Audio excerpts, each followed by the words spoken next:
Again, a big thank you to everybody who has joined the session at this time of the year, which, of course, as everybody is aware, we're now heading towards the end of the year. It's Q4. This is the quarter where, everybody's focus is absolutely 100% on closing as many deals as possible. And that's part of the reason why we've chosen the topic that we have for this particular session, which is really all about looking at using offers to try to boost your closing and accelerate the sales cycle. Because we do know that it is an important time of the year for not just SAP, but for all of you as partners in terms of your focus on closing business. Today's session will not be as long as my sessions traditionally are. Those of you who have joined some of my sessions before, and I do recognize some of the names of the people on the list there. So, people like Kevin, Dipan, Bella, people I've met face-to-face in some of my country marketing sessions. Welcome to all of you, and thank you for coming along. So we are going to keep it fairly brief and fairly concise. I'll take you through the content, and then we will have a Q&A session at the end. So let me just quickly talk about what our agenda for today's session is going to be based around. What we're going to do is set the tone and set the basic understanding for the session. We're going to talk about the basics of building offers. Now, in previous years, I have run some enablement sessions on what's involved in building a good offer, and I think it's a really good idea to start off by talking about that, talking about the foundation for preparing successful offers. Why customers respond to offers. I'm going to talk about the concept of building an offer management hub. We're going to also then talk about three components or the three tiers that will strengthen your offers. After that, when we've talked about the basics of building offers, I'm going to talk a little bit more about accelerating the closing process. Because depending on how you see the world, you're a person who either believes that you can accelerate the closing of a deal or you can't. So we're going to review that. I'm going to give you my view, and we're going to talk about some of the things that influence whether or not you can accelerate the closing process. We'll talk about how customers buy. Then I'm going to take you through a couple of specific areas focused around that particular area of how customers buy. Then I'm also going to talk about some suggested offers that may be applicable as you go through. So having said that, let's now dive in and get started into the main content of the session. So industry research has proven that prospective customers respond best to offers that are personal, relevant, and timely. What do I mean by that? Well, first of all, offers that are personal. These are offers that are constructed specifically to bear in mind the reasons why those customers have decided to engage with you. They are offers that factor in the different aspects of the customer's business. So whether you're selling SAP Business Object, you're selling Business All-in-One, Business One, or Business by Design, or you're one of our ecosystem partners and you're selling services or your own complementary solutions, you need to know and understand exactly what it is about your customers that is prompting them to want to engage with you. And of course, your offers then need to make sure that that information is factored in. So that's what we mean by personal. We need to make sure that those offers as well are relevant. So what do I mean by relevant? Many times we produce offers where the actual offer itself is not compelling. Think about some of the offers that we provide in some of our pre-built marketing campaigns that we have delivered as SAP. Oftentimes, those offers are things like white papers. We offer people the opportunity to sign up for a white paper. Or we might give them an offer which is, sign up and attend a webinar. Or just come online and view a customer video. Now, many of those things are not compelling enough for people to want to participate, for people to want to respond, because maybe the subject matter that's covered in the white paper or the subject matter that's being covered in the customer video is not applicable to your customer. Again, what's the secret to all of this? The secret to all of this is making sure that you really do have a good understanding of who your target market is and what is it that they're looking to solve. What is the problem they're looking to solve that your solution addresses? So you need to begin with that end in mind. Of course, the third thing that impacts on whether or not customers are going to respond to your offers is that they need to be timely. So what do I mean by that? Well, not only do they need to be timely, but they need to be time limited. So they need to be offers that are linked to a compelling event that is occurring in the mind of your customer. So think about what it is that we're trying to do right now. Let's say, for example, we're trying to accelerate our closing to match through to our end of financial year. Now, in your particular country, the end of the financial year might not be until June. So what is compelling for us as SAP or compelling for you as a partner might not necessarily be compelling for your customers. So we always have to factor those things in. Is this the right time to be making that offer? The second thing that you need to think about when you're considering the basics of building your offers and you're preparing to have as successful as possible experience with building and running your offers is you need to centralize your engagement. So what do I mean by centralizing your engagement?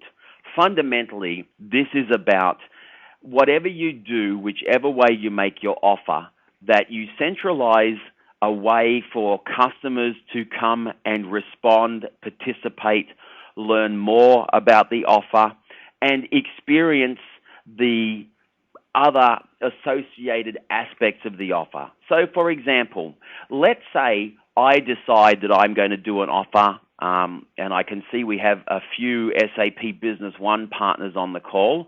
So let me talk about that as a quick example first. Let's say I decide I want to have an offer for customers that I'm currently engaged with around SAP Business One. Now, my offer might be, and I'm preempting a little bit one of my final slides, but that's okay. My offer might be that I'm going to provide a free deployment of business intelligence on demand, BI on demand. And not only am I going to provide the software license, the starter version of the software license free of charge, but I'm also going to offer a set of pre-built dashboards or visualizations and the corresponding queries that I need to execute inside SAP Business One to populate those dashboards, those visualizations, and potentially those reports that are uploaded into BI on demand. Well, what do I need to do?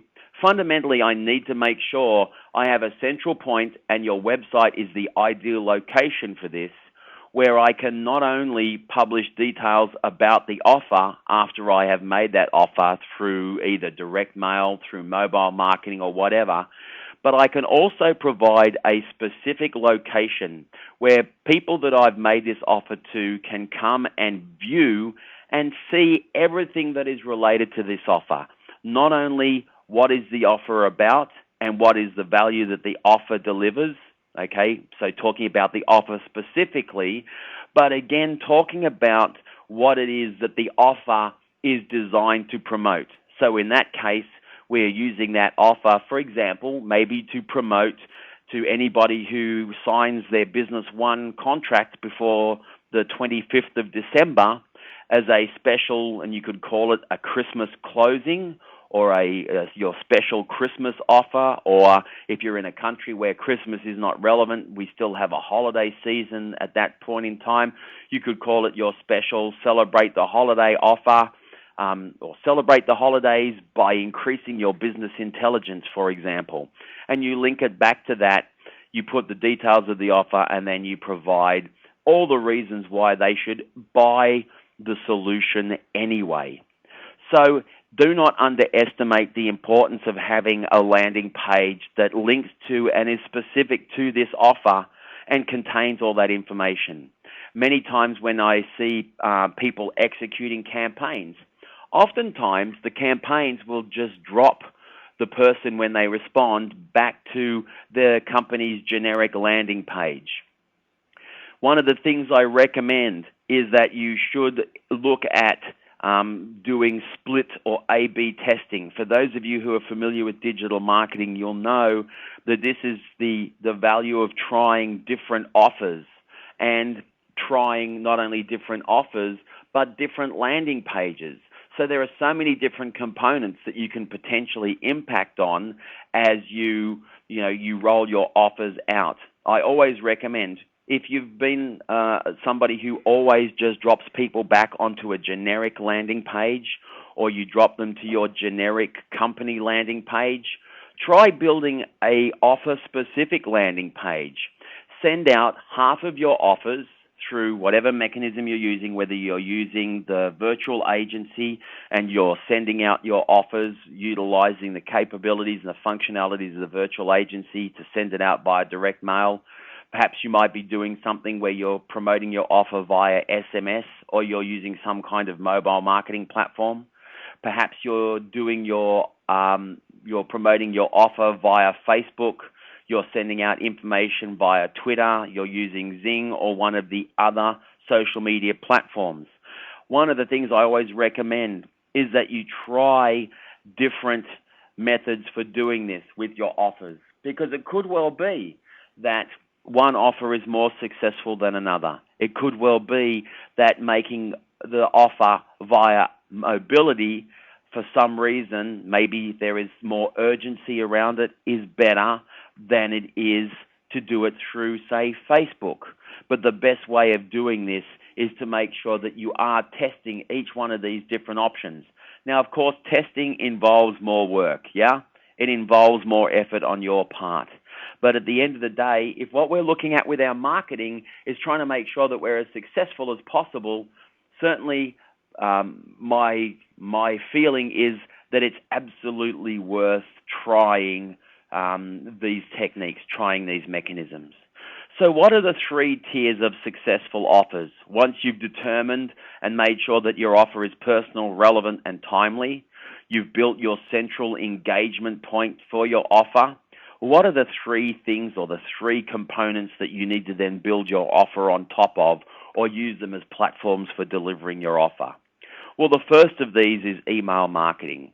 We now know that when it comes to delivering offers, based on some recent research that was done, more than 53% of people who are contacted about an offer that is personal, relevant, and timely will respond if those offers are made via email marketing. The second tier that you want to utilize, as well as having that email marketing, you might do a 1, 2, or 3-stage email drop to propose and promote your offer. But then you need to supplement that socially. What do I mean by supplementing it socially? You want to make sure that you've got that social media component happening. So even though I said when we talked about centralizing your engagement, you might decide to use one or the other, my recommendation is that a good offer should actually consist of the best of all of these different marketing mechanisms to get the message out and reinforce the message. It should consist of a compelling offer. It should consist of a strongly executed email marketing campaign, and it should be backed up by a really strong social media presence. So taking advantage of Facebook, taking advantage of YouTube, promoting your offers via LinkedIn, potentially utilizing those advertising platforms that those social media tools provide for you, using Facebook ads or social or LinkedIn promos to support the offer as well, can be worthwhile. A third area the third tier of successful offers, I believe, is to drive personal engagement with video. You cannot necessarily reach out and make personal contact with every single one of the customers that you're making this offer to. However, you might decide that that is the most important way that might be the most compelling way of doing it, and you reach out to each of those people via telephone. One of the things that I would do is I would always make sure that you have some backup video content where a person that you nominate inside your organization, up to you to determine who is the right person, Build some video content that supports the reasons why this offer is being made, that explains the value of the offer, that takes people through specifically what's included in the offer, maybe explains any of the terms and conditions of the offer. If the offer is time-bound, for example, you might say that you have to take advantage of this offer by the 25th of December. Maybe you want to deliver that message via video as well, explain why the 25th of December, link it back into, remember we called this our holiday special, explain why you're linking it back to that as well. Then there's one more thing. If you've never done it before, when you start promoting offers, again, this is a great opportunity to start looking at how do you start adding mobile marketing to increase your impact. Why?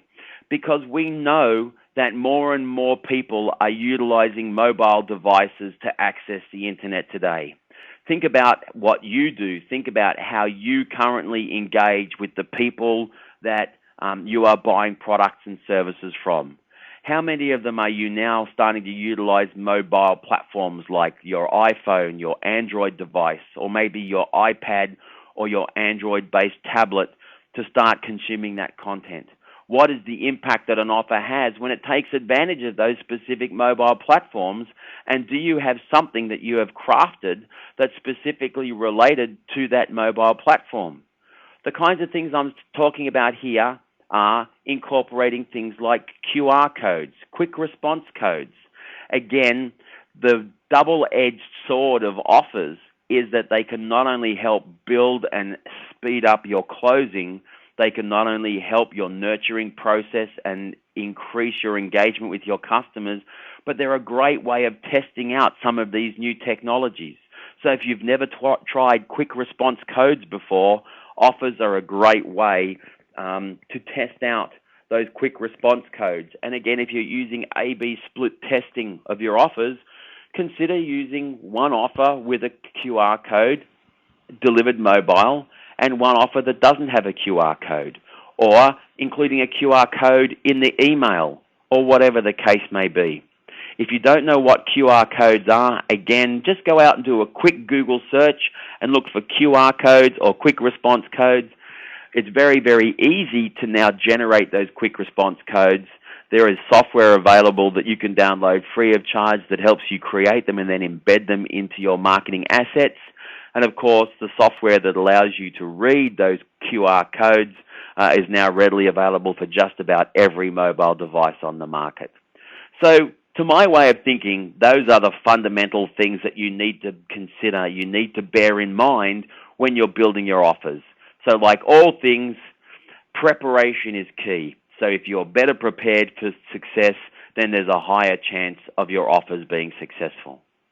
So then, if that's the basics of building offers, let's talk about this whole concept of accelerating the process and can you actually use offers to accelerate closing. What I want to do is just bring your mind back to one of the things that we teach in our synchronized CEL channel sales methodology. For those of you, many of you have been exposed to this channel sales methodology already, and you'll recall that the whole concept behind synchronized CEL is that it is about not necessarily driving a customer to buy. It is about being cognizant, being understanding, knowing what the customer's purchasing cycle is, and then making sure that we are doing the right things in our sales process so that they synchronize with what is happening in the customer's purchasing process. So again, think about, and I've got a little diagram here just to remind you of what the synchronized CEL sales process is. Your customer goes through, if you like, a 7-stage process inside their organization when they think about purchasing. They decide that they have a need. They determine whether or not it's feasible for them to fulfill that need. They start the project of evaluating or selecting the solution that's going to help them solve that problem or deliver a solution to that need. They start the evaluation process. From there, they then make a decision as to which solution they're going to select, and then they go through the process of seeking approval, and then, of course, the rubber meets the road and you start the implementation. There, you're thinking about equally, as they're going through those stages, your 7 stages, you're assessing the customer, assessing whether or not you may have a solution for that customer, assessing what you know about the customer. You're then moving to the phase where they're looking at feasibility. You're understanding more about what the solution might need to be. You're understanding who's involved in making the buying decisions, what are going to be the influencing factors. You're then constructing your solution. You're delivering proof that your solution is the right one. When they're making their decision, you're going through a process of justifying why your solution is the right one with customer site visits, with customer case studies. You're going through the negotiation process, and then you go to agreement. So if you think about this and you think about the purpose of offers, offers are about helping people move more quickly from one stage to the next.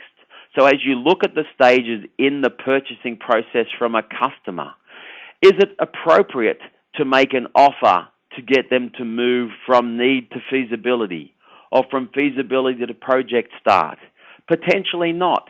However, it is possible if your offer is time limited and the time frame that you make your offer available for is equivalent to the average buying cycle that it takes for them to make that decision to go from need to approval, which may be anywhere between 3 months to 6 months, or if you're selling, for example, the SAP Business One starter package, or if you're selling Business All-in-One starter packages, or the By Design starter packages, which are specifically designed for a rapid sales process, it could well be that those periods of time are less. But can you make offers that are going to move them forwards?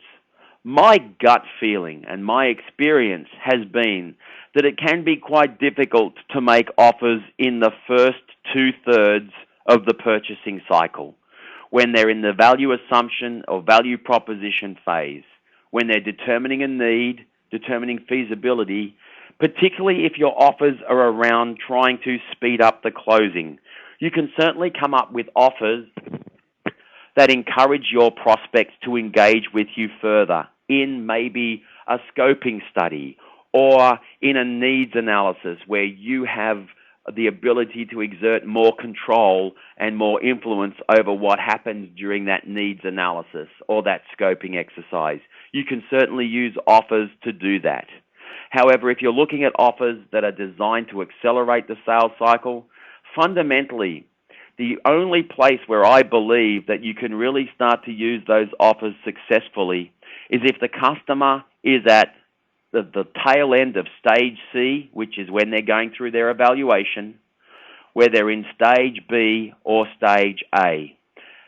Primarily, stage B and stage A are the best places for you to be making those offers, because that's when your deal is at the most risk as well. If you've passed through all those gates successfully, the customer has decided that yes, your solution fits their requirements, yes, they can afford the solution, but now they're going through those final stages of making a decision and seeking approval, getting contracts signed. These are certainly the times when your deal can be at most risk of slipping. And this is where offers can absolutely help you provide that extra momentum or that extra reason for a customer to make that decision. For example, you could find that you've got customers in November that you're trying to close for December. Now, it's really important for you to close them, and the value of the deals that you're talking about is significant. So you could decide that you're going to make an offer where everybody that buys a solution from you that's over a certain value, if the contracts are signed by the 10th of December, for example, that you'll give them an iPad. Now, if you're an SAP Business Objects partner, or if you're a Business One partner, or even a Business All-in-One partner, there are great compelling reasons for a customer to utilize an iPad. And you know what? There's great compelling reasons as well for you to get customers familiar with using that technology. So even though it might be an additional cost in accelerating the opportunity, the cost is justified. Why is it justified? Because you're reducing the risk of deal slippage, you're reducing the risk of losing the deal, and you're also seeding the customer with the opportunity to discover what this new technology can do for them, and then give you an entree into having a further discussion about how you can provide additional software and services after they've gone live or after they've made their additional purchase that will take advantage of that technology. So don't just think about this in terms of the cost. Think about it in terms of what is the additional opportunity that is being provided. Now, I've got this statement here, ready, set, stop. You would think, as we're talking about something like this, the concept would be ready, set, go. But I say ready, set, stop, because what I want you to do is I want to encourage you to think about when you're promoting and building your offers, that you want to be identifying problems that customers experience when they're buying your solutions, and try and provide offers that are specifically designed to address those challenges. So in the tail end of a solution, people may have a problem with getting finance. They may have a problem with actual affordability of the solutions. So maybe you can put together an offer that's based around financing. Maybe you even have the capability to offer a delayed payment offer. So where you make it easy for them to make that upfront commitment by taking on the ability to offer delayed or extended terms. So again, you want to design those offers that meet your customers' purchasing needs. Again, the only way you can do that is if you truly understand what is driving your customers' purchasing cycle. And again, this whole concept of accelerating deals, again, is linked very much to what is driving the customer's purchasing cycle. If the customer has no compelling time-based event that's driving them in their purchasing process, let's say you're talking to somebody and they have to buy a new solution because their current solution is going out of maintenance and they can no longer get support. And that's going to happen in January. Well, obviously they have a time-based consideration. They need to make a decision quickly. Compare that to somebody who knows they have to do something, but there isn't a compelling time-based reason. Now, this is where your ROI-based business cases can help you, of course, but if you haven't provided an ROI-based business case, it's going to be, in some respects, quite difficult to have some kind of reason why they need to take action. Again, you can provide that time-based reason for them taking action through an offer. Okay? Another approach that you might want to take, look at how you can bundle your products, features, and services together into a special offer that's designed specifically for the customer. You might have, for example, you may have a business all-in-one based solution that is specifically designed for high-tech manufacturers. So you may have also, as an all-in-one partner, you might have developed and you might be delivering as a separate component a package of reports or a package of specific system configuration parameters that that are specific to that particular industry. In the context of delivering an offer, maybe you can bundle that together for a limited time. That's something in which you would traditionally sell. Maybe there's some way you can bundle that together, give that a special package name, and offer that for a limited period of time. Other things that customers are often looking for when they're considering offers. They're looking at things that may limit the upfront financial commitment that you're asking them to make. They're potentially looking at things that are eliminating their risk. If you think about what's happening in the decision-making phase of our synchronized CEL process, what is a lot of that process inside your customer focused on? It's focused on managing risk. That's where they're sitting there thinking, okay, what is going to potentially go wrong if we invest this money in this project? If they're thinking about that, then you can potentially mitigate that risk. Again, providing proof points and demonstrating ROI is critical. So if you're sitting there thinking, you know what, I understand this offer stuff, but I don't think it's the right approach for us to make. I still want other ways of making sure that my deals don't slip, that I am able to give compelling reasons for people to buy today. ROI, your value-based business cases that provide very clear pictures of what the return on an investment is going to be for the customer when they purchase your solution. Those will absolutely help you because, again, what are you able to talk to them about? You're able to talk to them about what they're losing. Pardon me, I just have to have a little drink. I've been talking all day delivering training, so please excuse me. One of the things that you have to do is you have to be able to give them compelling reasons why delaying is actually costing them money, why waiting another month, another 2 months, 3 months is 3 months worth of those savings or benefits that you're going to deliver that they're going to miss out on. And of course, another final approach, not the only approach, is that you can also look at how your offer or how your solution can help rearrange your prospect's budget. What do I mean by that?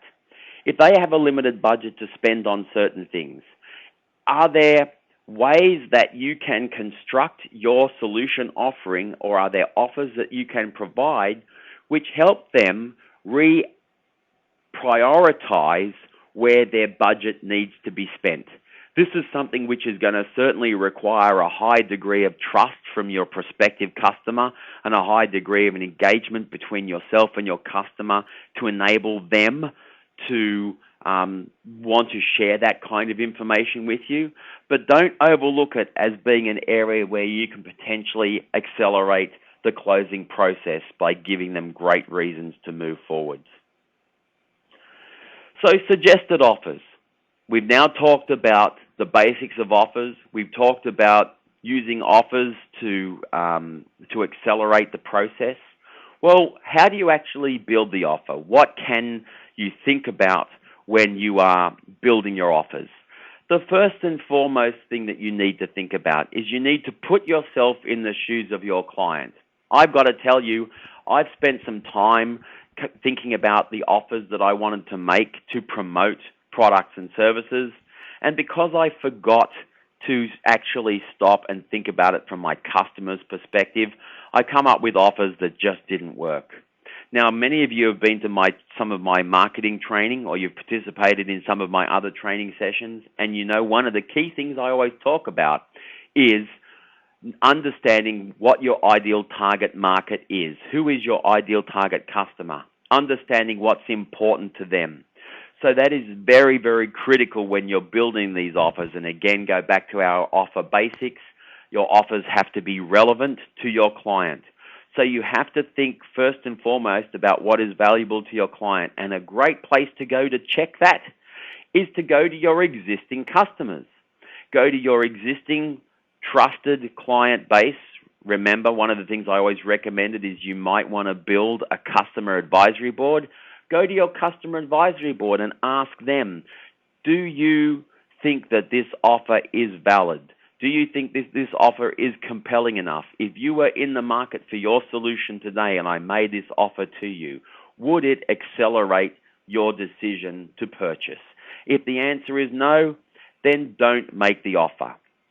Number 2 to think about is what is it that you can build into your offers that deliver delayed payback to you. Now, I mentioned I was kind of preempting some of the things in my slides a little earlier in my presentation. This is what I was talking about. You know, the example of giving, for example, an iPad, all right? The iPad might have an upfront cost for you to give them an iPad, but it may deliver a delayed payback to you. In 3 months' time, in 6 months' time, you're able to go out and then sell them additional functionality to take advantage of mobility. Once they've got hooked on the concept of utilizing mobility and they've seen the value that it provides, then you can go out, for example, if you are selling business all-in-one or you're selling into mid-sized enterprises or upper mid-sized enterprises, you can go out to them and start talking to them about the benefits of a Sybase Afaria-based solution. Some other things that you need to think about is can you deliver free of charge, but it actually delivers value to you? What are some of the things which you can provide to your customers as part of your offer that at the end of the day will make your life easier as a partner? Let's say, for example, one of the areas where you struggle and you end up getting a lot of support calls generated might be in the area of user support when new users start at your customer. Maybe one of the things you could do is build an offer that any customer who buys in the next 3 months or any customer who purchases before the 25th of December will receive unlimited free training on the solution for any new employees that come into the organization. Now, you might not want to make it unlimited free training. You might want to say they can send an unlimited number of people to introductory product training. Now, how is that beneficial to you? Most of the support calls you probably get, or a lot of them, are coming from customers who don't know how to use the software properly. If you can address that problem, if you can get those new hires in your customers to come along to a basic training course, there's a good chance you're going to reduce the number of support calls that you get. So you put that into an offer, put some value on it, explain to them how that free training could be potentially worth, 1,000, 2,000, 5,000 euros to them, or dollars, or whatever the case may be, and make that offer. And guess what? It's potentially going to deliver you that value back in terms of the fact that it accelerates the sales cycle, but of course, it helps you reduce the number of support calls that you're going to get. Some other examples, I already gave you the example of providing a business intelligence on-demand free account and providing that with some pre-built examples or best practices of visualizations and dashboards that are specific to their business. What's the cost to you of that? Nothing for providing the BI on-demand free account, but providing the pre-built and packaged content, well, there's obviously a development time involved in that. But there's a good chance that you may already have developed that and recouped your cost, and then every time you sell that, it's pure profit. You might be fortunate enough to be in that situation. So that's a great opportunity to leverage that content there. Maybe there are complementary solutions which you've built. I know certainly many business all-in-one and many business one partners have built lots of little pieces of functionality that address specific requirements that their customers have. Why not bundle those together, offer them as an industry pack, and make them available free of charge to your customer for a limited period of time? So that's what I'm talking about there with complementary solutions and industry value packs. So I said today's session was going to be a little bit shorter than normal, so I want to make sure I do deliver on that commitment to you. Hopefully the things that I've talked about today have been helpful for you as you think about offers and how you can utilize them as part of your sales process. Thank you very much, and thanks to all of the partners who joined us for today's session. Okay.